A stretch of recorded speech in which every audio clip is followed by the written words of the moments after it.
हरे कृष्णा, राधे राधे। ठाकुर जी के इस परिवार में सभी लोगों का स्वागत करती हूँ।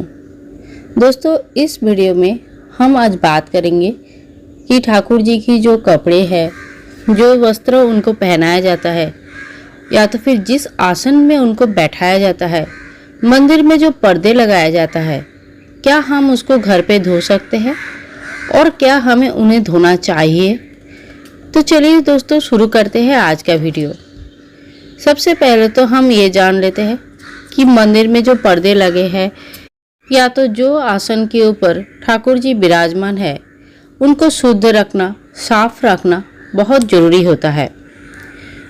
मंदिर के पर्दे या मंदिर के आसन या मंदिर पे बिछाए हुए जो कपड़े हैं, उसको समय समय पे धोना, साफ करना और चेंज करना बहुत ज़रूरी हो जाता है। तो पहला क्वेश्चन ये था कि क्या हम मंदिर के वस्त्र, ठाकुर जी के वस्त्र और आसन वगैरह धो सकते हैं या नहीं? तो इसकी जवाब है हाँ जी, इनको ज़रूर धोना चाहिए। साफ और शुद्ध कपड़े ही यूज़ करना चाहिए। आप ठाकुर जी के कपड़े के बारे में बात कर लेते हैं। ठाकुर जी की पोशाक दो तरीके का होता है, बल्कि मैं तो अपने ठाकुर जी के पोशाक को 3 हिस्से में बांटती हूँ। एक वो पोशाकें होती है जो मेरे ठाकुर जी डेली पहनते हैं, जिसमें कॉटन के वस्त्र ही ज़्यादा से ज़्यादा होता है, जिसमें कोई और ज़्यादा काम नहीं होता है, खाली हल्का फुल्का वैसे ड्रेस होता है जो डेली यूज़ के लिए होते हैं। ज़्यादातर ये ड्रेस मेरे घर पे बना हुआ रहता है। दूसरे वो होते हैं जो एकादशी या तो फिर जो हमेशा आने वाली जो त्योहारें होती है, स्पेशल कुछ दिन होता है, उस दिन हम पहनाते हैं। इसमें लेस की वर्क किया रहता है, हल्का सा हेवी रहता है, धागे का काम रहता है, तो ये थोड़ा सा कॉटन से हल्का हेवी होता है, लेकिन बहुत ज़्यादा हेवी नहीं होता है। तीसरे ड्रेस वो होते हैं जो हेवी ड्रेस बोल के हम लेते हैं, जैसे जन्माष्टमी, दुर्गा पूजा या कोई भी बड़े उत्सव में हमें इस तरह का ड्रेस ले लेते हैं, जिसमें फ्लावर्स का, कांच का, जरी का या तो फिर कोई और चीज़ों का इस तरह से काम रहता है जिसको धो नहीं पाते हैं। तो आपको सबसे पहले ड्रेस को ऐसे 3 भागों में भाग कर लेना है कि कौन से ड्रेस कौन से में आते हैं। आप ठाकुर जी जो डेली पहनेंगे उसमें कॉटन, टेरिकॉटन इत्यादि ड्रेस पहनते हैं, जिसमें ज़्यादा कुछ काम रहते नहीं है। इन पोशाक को आप डेली हल्का पानी से धो सकते हैं। जोर से निचोड़ना नहीं है और ना ही जो बाल्टी में हमारे कपड़े धुले जाते हैं या घर के बाकी लोग नहाते हैं, वो बाल्टी में धोना चाहिए। ठाकुर जी की वस्त्र या तो हाथ से ही नल के नीचे पानी रख के वहाँ पे हाथ से ही धो लीजिए, जो डेली के वस्त्र धोने होते हैं, जिसको सिर्फ पानी से धोआ जाता है। और अगर ठाकुर की वस्त्र गंदे हो रहे हैं या तो फिर आप 6-7 दिन से वस्त्र जमा करके एक ही दिन धोते हैं, तो उस दिन सर्फ या साबुन यूज़ करके उस वस्त्र को धो सकते हैं। साबुन या सर्फ जो भी यूज़ करेंगे, वो ऑलरेडी हम जो यूज़ कर रहे हैं वो साबुन या वो सर्फ यूज़ नहीं होती है।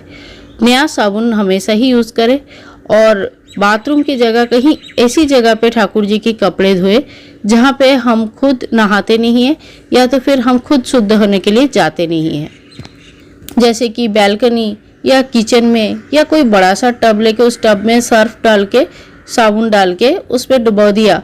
10-15 मिनट के लिए ठाकुर जी के वस्त्र ऐसे ही छोड़ दीजिए और उसके बाद साफ पानी से 2-3 बार अच्छे से धो लीजिए। जोर से निचोड़ना नहीं है और ना ही ब्रश से जोर से घिसना है। छोटे बच्चे के कपड़े भी हम इसी तरह से धोते हैं, क्योंकि इसमें कपड़े का फट जाने का चांसेस बहुत ज़्यादा बढ़ जाता है। जो मीडियम हेवी पोशाक होते हैं, जिसमें धागे का काम रहता है या लेस वर्क रहता है, उनको भी आप सर्फ में डुबो के बाद में साफ पानी से धो के फैला सकते हैं। ठाकुर जी की कोई कपड़े धोने के बाद प्रेस करने लायक हो जाते हैं। ये कपड़े हमें देख के ही समझ में आता है कि इसको हमें प्रेस कर लेना चाहिए। ऐसे में ठाकुर जी के कपड़े आप प्रेस भी कर सकते हैं, पर प्रेस करने के समय इस बात का ध्यान जरूर रखें कि वो कपड़े कॉटन की बनी हुई है, सिल्क के बना हुआ है कि कोई और चीज़ का, और उस हिसाब से प्रेस का टेम्परेचर ध्यान रखें। अब आते हैं सबसे हेवी ड्रेसेस जो होते हैं।